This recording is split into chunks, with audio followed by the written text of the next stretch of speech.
दुसरीकडे महाराष्ट्राचा जो कर्जाचा डोंगर आहे तो वाढतच चाललाय. मी म्हणत नाही, केंद्र सरकार महाराष्ट्र सरकारचा डेटा सांगतो. 26 लाख लाडक्या बहिणींना त्यांनी भाऊबीजेलाच गिफ्ट दिले की आता तुम्हाला इथून पुढे पैसे मिळणार नाही. त्यामुळे अशी परिस्थिती असताना या सरकारचं लक्ष नक्की कुठल्या कामावर आहे? म्हणजे कोणी काय खायचं हे सरकार ठरवणार. आता कुठल्या दिवशी आम्ही काय खायचं? भारतरत्न डॉक्टर बाबासाहेब आंबेडकरांच्या संविधानाने हा देश चालतो. कोणाच्या मरमर्जीची चालणार नाही आणि आम्ही चालू देणार नाही. गबोदर खाण्यासंदर्भात न्यायालयीन प्रक्रिया राबवत असताना याला धार्मिक रंग दिला जातोय असं वाटत नाही? काही असलं तरी चर्चा तर झाली पाहिजे ना. स्थानिक आमदार असतील, खासदार असतील, लोकप्रतिनिधी असतील, सरकार असेल. सरकार काय करते? सरकारमधलेच लोक वेगळी एक लाईन घेत आहेत, कोर्टाची एक लाईन, सरकार कधीतरी वेगळी लाईन घेते. सरकारच्या लाईनमध्ये पण सातत्य दिसत नाही ना. धनंजय मुंडे निवासस्थान सोडत नाहीत आणि दुसऱ्या बाजूला छगन भुजबळ यांना निवासस्थान मिळत नाही. हा वाद सुरू आहे. धनंजय मुंडे शासकीय निवासस्थान सोडत नाहीत, मात्र मुंबईच्या गिरगावमध्ये कोट्यावधींचा त्यांचा फ्लॅट त्या ठिकाणी आढळून आले. मुंबईमध्ये अजून 2 ठिकाणी त्यांचे फ्लॅट आढळून आले. मग असं असताना धनंजय मुंडेंना शासकीय निवासस्थान का सोडू वाटत नाही? हा प्रश्न मला विचारायच्या ऐवजी तुम्ही माननीय मुख्यमंत्र्यांना विचारा, कारण का त्यांच्या सरकारचा हा निर्णय. तुम्हाला त्याचं उत्तर त्यांना द्यावं लागेल. शरद पवारांनी जो दावा केला होता की निवडणुकीआधी मला 2 जण येऊन भेटले होते, तर ह्या वक्तव्यावरून आता अजित पवारांनी खरं तर शरद पवारांवर निशाणा साधलाय. अजित पवार असं म्हणतायत की त्यांनी बारामती लोकसभेचं उदाहरण दिलं, विधानसभेचं उदाहरण दिलं. मला ज्या वेळेस माझ्या कॅन्डिडेटला लोकसभेला कमी मतं मिळाली त्यावेळेस विरोधातला कॅन्डिडेट निवडून आला, अर्थात तुम्ही निवडून आला. मग विधानसभेला तरी देखील लोकांनी मला 1 लाख मतांनी निवडून दिलं. मग असं असताना बघ विरोधक पुन्हा म्हणतील मी त्या ह्याच्यामध्ये घोटाळा केलेला आहे. कसं बघता या वक्तव्याकडे तुम्ही? हा एक विषय एका मतदारसंघाचा विषयच नाही आहे. तुम्ही जर राहुल गांधींची प्रेस कॉन्फरन्स बघितली आणि तुमच्याच चॅनलनी ज्यांची नावं राहुलजींनी लावली, इथे तुमचंच चॅनल त्या घरी गेलंय ना. तुमच्याच चॅनलनी मला दाखवलं की एका घरात तेवढे लोक राहतच नाहीत. हे मी नाही म्हणत आहे, हे तुमच्या सगळ्यांच्या चॅनलनी तिकडे घरी जाऊन चेक केलं आहे की डुप्लिकेट नावं कशी आहेत. आणि हा बारामती लोकसभा मतदारसंघाचा विषयच नाही आहे, हा काश्मीर टू कन्याकुमारीचा विषय आहे.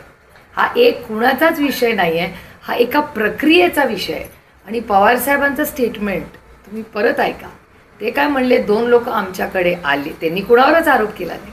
पवारसाहेबांनी 6 दशकांमध्ये त्यांच्या राजकारणात कधीच कुणावर आरोप केले नाही. तुम्ही त्यांची प्रेस कॉन्फरन्स परत जबाबदारीने पहा. ते काय म्हणले, असे 2 लोक माझ्याकडे आले. मी म्हणले काय चाललं आहे तंत्र टेक्नॉलॉजीचं. राहुल गांधींचा त्यांना फोन आला. ते दोघं भेटले आणि ते म्हणले ह्याच्यात आपल्याला काही पडायचं नाही आणि ह्याच्यावर आमचा विश्वास नाही असं म्हणून सोडून दिलं. त्याच्यामुळे आरोप नाही आहे तो, ते एक स्टेटमेंट आहे. हा पहिला मुद्दा. आणि दुसरा मुद्दा जे डेटा आहे तो डेटा इलेक्शन कमिशन पण नाकारत नाही ना, तुम्ही चॅनलवाले नाकारताय. कारण का ती जी नावं, ते एवढं जाडं पुस्तक आहे ज्याच्यात ते डुप्लिकेटचं सगळं आहे, ती सगळे कागदपत्र राहुलजींनी देशाला दाखवली आणि प्रत्येक चॅनलनी या देशातल्या जाऊन तिथे व्हेरीफाय केलं आहे की आहे जे आरोप किंवा वास्तव, खरं आरोप नाही आहे तो, जे वास्तव आहे जे राहुलजींनी देशाला दाखवलं ते तुम्ही सगळ्यांनी कन्फर्म केलं. अजित पवार असं देखील म्हणालेत की लोकसभेला विरोधकांना चांगल्या जागा मिळाल्या त्यावेळेस ईएम चांगलं होतं, मात्र आता विधानसभेला अपयश आल्यानंतर त्यांच्याकडून सातत्यानं अशी विधानं केली जातात. हा ईव्हीएमचा विषय नाही, हा वोटर्स लिस्टचा विषय आणि तो आरोप नाही आहे, तो डेटा आहे. आणि मुकेश अंबानीच म्हणतात की आज तेलापेक्षा डेटा जास्त मोठा आहे. Data is the new oil. हे मुकेश अंबानींनीच या देशाला शिकवलं. एक त्यांचं स्टेटमेंट आहे एक, आणि दुसरं हा डेटा आहे आणि तुमच्या समोर आहे आणि तुम्ही व्हेरीफाय केला आहे ना. हा ईव्हीएमचा विषय नाही आहे, हा वोटर्स लिस्टचा डेटा आहे. आणि बारामती लोकसभा मतदारसंघाचा विषयच नाही आहे, ही एक तंत्रज्ञानावर झालेले काश्मीर टू कन्याकुमारी वोटर लिस्टमधल्या गोष्टी. भविष्यातील निवडणुका लोकशाही पद्धतीने होतील असं वाटतं? नाही, आमची एवढीच मागणी आहे की ही जी नावं आहेत किंवा ही जी प्रक्रिया आहे ही पारदर्शक व्हावी. जर तुम्हाला जर एक मत आणि मला एक मत, तर प्रत्येक व्यक्तीला एकच मत असलं पाहिजे ना. आपला संविधान काय सांगतो? आपला देश संविधानाने चालेल. तर जर तुम्हाला एक मत, मला एक मत, प्रधानमंत्र्यांना एक मत, सलमान खानला एक मत, सगळ्यांना समान नाही ना आहे. माधुरी दीक्षितना पण एकच मत.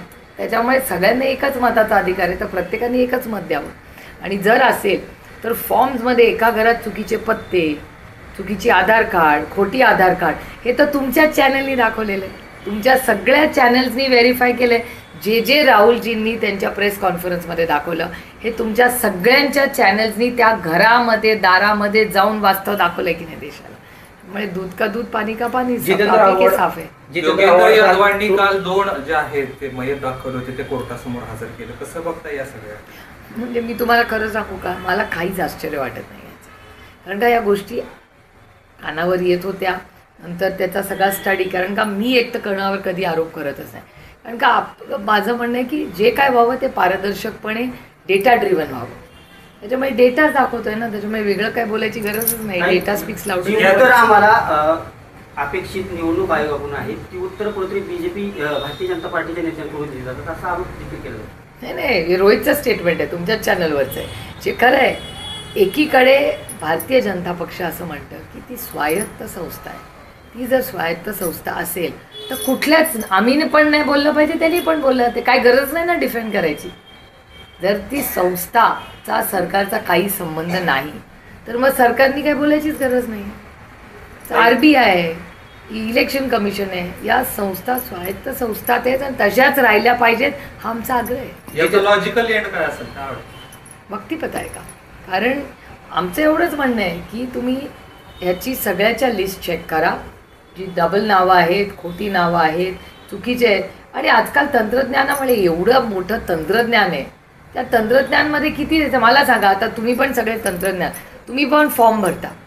आता मला आश्चर्य वाटतं 4,800 कोटी रुपयाचा हा जो घोटाळा झाला आहे लाडकी बहीण योजनेमध्ये, तुम्ही मला विचार करून सांगा, तुमच्या सगळ्यांची मुलं आहेत, तुम्ही पण कुठल्या ना कुठल्या स्कीममध्ये फॉर्म भरत असाल, तुमचा फॉर्म रिजेक्ट नाही होत. 0.1% फॉर्म, 0.1% आपलं काही चुकलं तर रिजेक्ट. पीक विमा शेतकऱ्याचा थोडंसं काही कमी जास्त फोटो आला, रिजेक्ट. कोणाची स्कॉलरशिप असेल ST SC, रिजेक्ट. मग अशा वेळीच जेव्हा सरकारला पैसे द्यायची वेळ असते हक्काच्या माणसाला, शेतकऱ्याला, कष्ट करणाऱ्याला, तेव्हा फॉर्म रिजेक्ट होतात. लाडकी बहीण योजनेमध्ये 26, आणि तुम्हीच चॅनलनी कव्हर केलं ना, मी तर माझ्या कल्पनेतल्या गोष्टी नाही.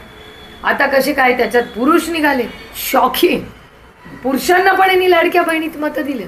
आणि काय दिवस बघितला, रक्षाबंधनाच्याच दिवशी बॉम्ब फुटला आणि सांगितलं आता या सगळ्या इन्क्वायरी. म्हणजे तुम्ही विचार करा, रक्षाबंधन म्हणजे काय? बहिणीचं रक्षा करण्यासाठी बंधन आहे, त्यालाच कात्री लावायचं काम या सरकारने दिलेलं आहे.